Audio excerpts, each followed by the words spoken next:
अलबेले किस्सों की दास्तां के सिलसिले शुरू हुए, बनके कहानियां कहानियां।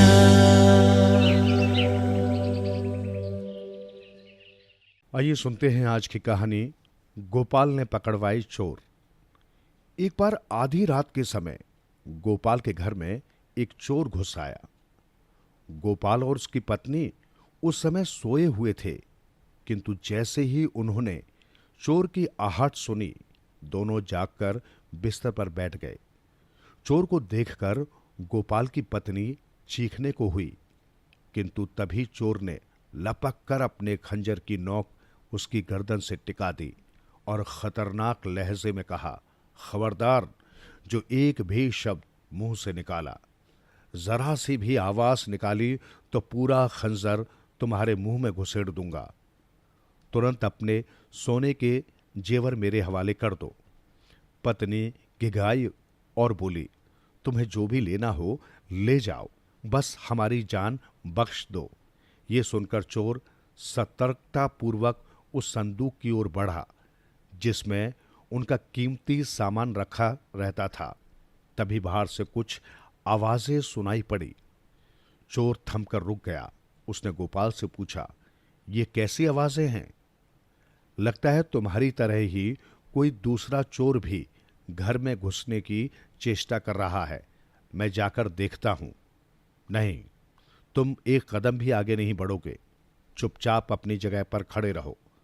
चोर गुर्राया। दूसरे चोर के आने की बात सुनकर वो घबरा गया था। एकाएक बाहर से आती आवाजें कुछ और तेज हुई तो चोर के चेहरे के भाव बदलने लगे। उसने खंजर वाला हाथ नीचे कर लिया और याचना भरी निगाहों से गोपाल की ओर देखने लगा। गोपाल ने पूछा, क्या हुआ चोर भाई, तुम घबरा क्यों गए? मैं मारा गया। ये तो डाकुओं का गिरोह है, चोर बोला। उसने खंजर जमीन पर फेंक दिया और घुटनों के बल झुककर गोपाल के पांव पकड़ लिए। बोला, मुझे बचा लो भैया, डाकू आते ही होंगे। वे लोग आते ही मुझे मार डालेंगे।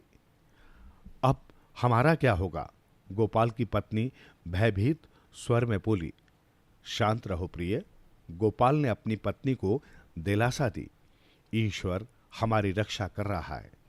फिर उसने चोर से कहा, ठीक है, घबराओ मत, डाकू के जाने तक हम तुम्हें छुपा लेंगे। भगवान आपका भला करे। चोर ने दुआएं दी। गोपाल ने अपने पलंग की ओर संकेत करके चोर से कहा, जल्दी से इस पलंग के नीचे छिप जाओ। खबरदार, तुम्हारी सांसों की आवाज भी सुनाई नहीं पड़नी चाहिए। हम तुम्हें बचा लेंगे। चोर जल्दी से उनके पलंग के नीचे सरक गया। उसके चेहरे पर हवाइयां उड़ने लगी थीं। गोपाल ने अपनी पत्नी का हाथ पकड़ा और उसे एक कोने में ले जाकर बोला, मैं मदद लेने के लिए बाहर जा रहा हूं। मेरे लौटने तक तुम किसी तरह डाकुओं को अपनी बातों में उलझाए रखना।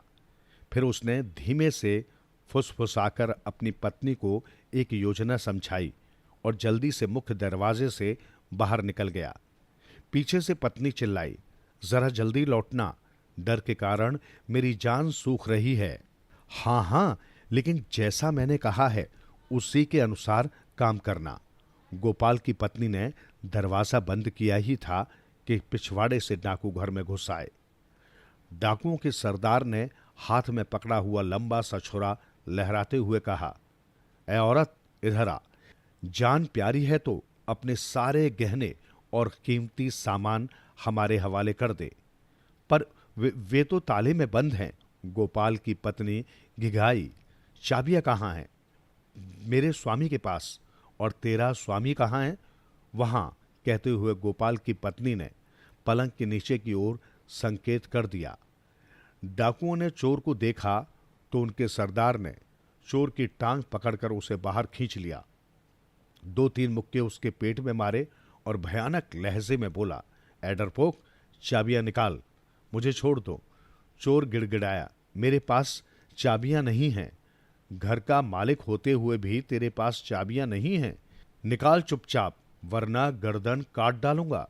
डाकू सरदार गरजा, मुझे मत मारो, सच कहता हूं, मैं इस घर का मालिक नहीं हूं। ये ऐसे नहीं मानेगा सरदार, जब तक अच्छी तरह से इसकी धुलाई नहीं होगी।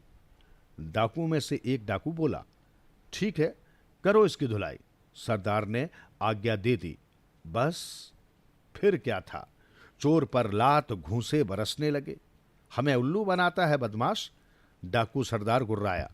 निकाल चाबियां, तेरी बीवी ने हमें बताया है कि चाबियां तेरे ही पास हैं। मेरी बीवी, ये आप क्या कह रहे हैं सरदार? मार खाते हुए चोर ने रुआसी आवाज में कहा, मैंने तो आज से पहले इस औरत को कभी देखा ही नहीं। चोर का इतना कहना था कि एक जोरदार ठोकर उसकी कोख पर पड़ी। सरदार ने हिंसक स्वर में कहा, अरे ओ डरपोक, अब अपनी बीवी को भी अपनी नहीं मानता। हम तुझे इसकी सजा जरूर देंगे। जब उस चोर की पिटाई हो रही थी, उसी समय गोपाल राज सैनिकों के साथ वहां आ पहुंचा। चोर को पिटते देखकर वो मन ही मन कह उठा, ये तो बहुत अच्छा हुआ।